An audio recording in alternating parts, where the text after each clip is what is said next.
Depois do terrível acidente do jovem Heitor, o filho mais novo do general Parmênio, que foi acidentalmente afogado nas águas do grande rio Nilo no Egito, e passando dias de pleno luto, o almirante Nearcos recebeu ordem de navegar para a Fenícia, enquanto o exército voltava por terra, pelo caminho que passava entre o mar e o deserto. Quando já estava perto de Gaza, chegou o mensageiro de Sidom com notícias ruins. Rei, disse ele pulando do cavalo, sem nem mesmo retomar fôlego, os samaritanos queimaram vivo o teu governador da Síria, o comandante Adramarco, depois de demoradas torturas.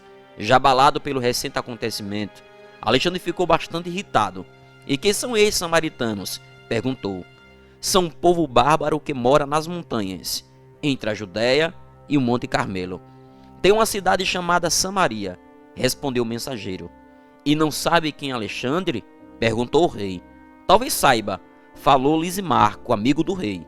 Mas não se importam. Acreditam que pode desafiar impunemente a tua ira. Respondeu Alexandre. Então é melhor que me conheçam. Ordenou que retomasse imediatamente a marcha. Chegaram já quando já entardecia. Completamente inesperado, os samaritanos com efeito eram um povo de pastores e homens que estavam espalhados pelos pastos, nos montes e nas colinas com seus rebanhos. Dentro de 3 dias, todas as aldeias foram queimadas.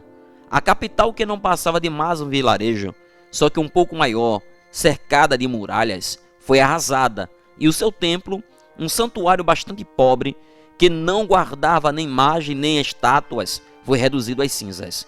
Quando a incursão terminou, já era entardecer do 3º dia, e o rei decidiu acampar com seus homens nas montanhas à espera da manhã seguinte, antes de retomar seu caminho de volta para o mar.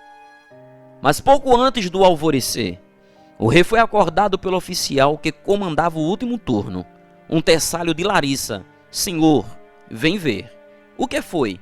Perguntou Alexandre, ficando de pé. Alguém está vindo do sul. Parece uma embaixada. E quem poderia ser? Não sei. Mas só há uma cidade para o sul, observou Eumênio, que estava acordado havia algum tempo, e já dera uma primeira volta de inspeção. Disse ele, Jerusalém. Que cidade é essa? Perguntou Alexandre. Respondeu Eumênio, é a capital de um pequeno reino sem rei, o reino dos judeus. Está empolheirada no topo de uma colina, cercada por muralhas. Enquanto Eumênio falava, o pequeno grupo já chegara perto do primeiro posto de guarda e pedia passagem. Deixa-o entrar, ordenou Alexandre. Irei recebê-lo diante de minha tenda. Enquanto isto, um dos homens da embaixada, que certamente falava grego, trocava umas palavras com um soldado da guarda. Perguntando se o jovem sentado diante da tenda, com o manto vermelho nos ombros, era o rei Alexandre. Ao receber uma resposta afirmativa, aproximou-se trazendo consigo o resto do séquito. Dava para conhecer de imediato entre eles o homem mais importante, um ancião de estatura mediana, de barba longa e bem cuidada, com a cabeça coberta com a mitra rígida e um peitoral enfeitado com dúzias de pedras coloridas.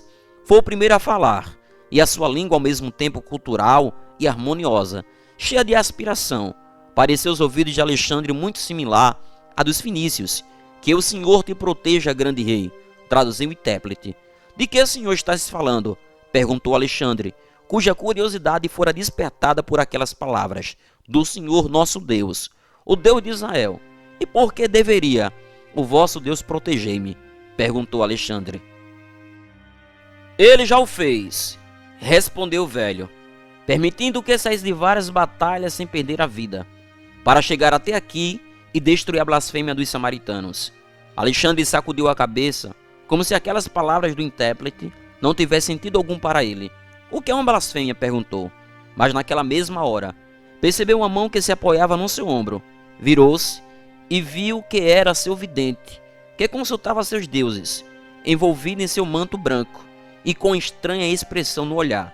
Respeita esse homem, sussurrou-lhe no ouvido de Alexandre, dizendo, o seu Deus é sem dúvida um Deus poderoso.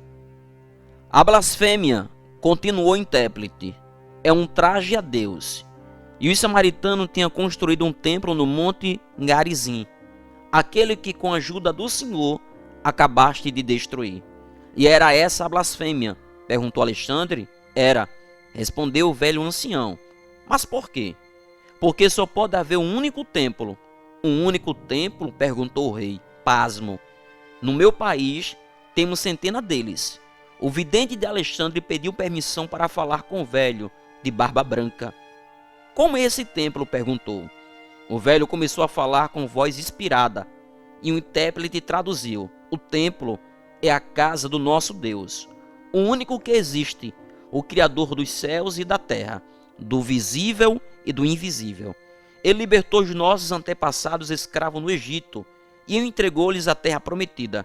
Durante muitos anos, ele morou numa tenda na cidade de Siló, até que o rei Salomão ergueu para ele um templo, reluzente de ouro e de bronze, na fortaleza de Sião, a nossa cidade. E qual é a sua aparência? Perguntou o vidente.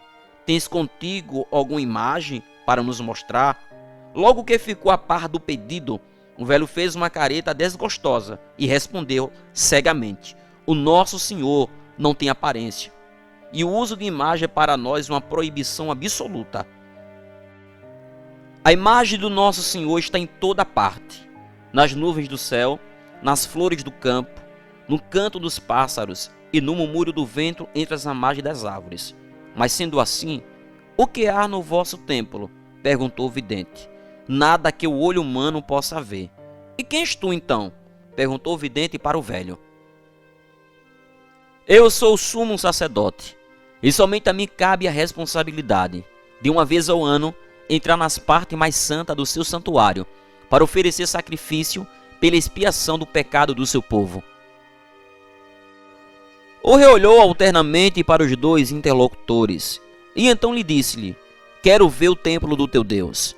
Logo que entendeu o sentido das palavras do rei, o velho sacerdote caiu de joelhos, prostrado com a testa no chão, suplicando que não fizesse tal coisa. Peço que não profanes o nosso santuário. Ninguém, a não ser o circunciso, ninguém que não pertença ao povo dos escolhidos por Deus, pode entrar no templo, e eu tenho o dever de impedi-lo, mesmo que o preço seja minha vida. Como acontecia toda vez que não lhe satisfazia a vontade, o rei estava a ponto de mostrar sua cólera, mas o vidente acenou que controlasse a sua ira, lembrando mais uma vez no seu ouvido: respeita este homem, que está pronto a dar sua vida por um Deus sem rosto, que não está disposto a mentir nem a bajular-te. Alexandre ficou pensando em silêncio por alguns instantes. Depois falou de novo com o velho de barba branca: respeitarei teu desejo, mas quero de ti uma resposta em troca. Qual? Perguntou o velho sacerdote. Disseste que o aspecto do único Deus está nas nuvens do céu, nas flores do campo, no canto dos pássaros, no murmúrio do vento. Mas o que há do teu Deus no ser humano? O sumo sacerdote respondeu: Deus o fez um homem à sua imagem e semelhança. Mas alguns homens, a imagem de Deus está como obscurecida e distorcida pelos seus atos. Em outros, resplandece como o sol ao meio-dia. E tu és um destes homens, grande rei.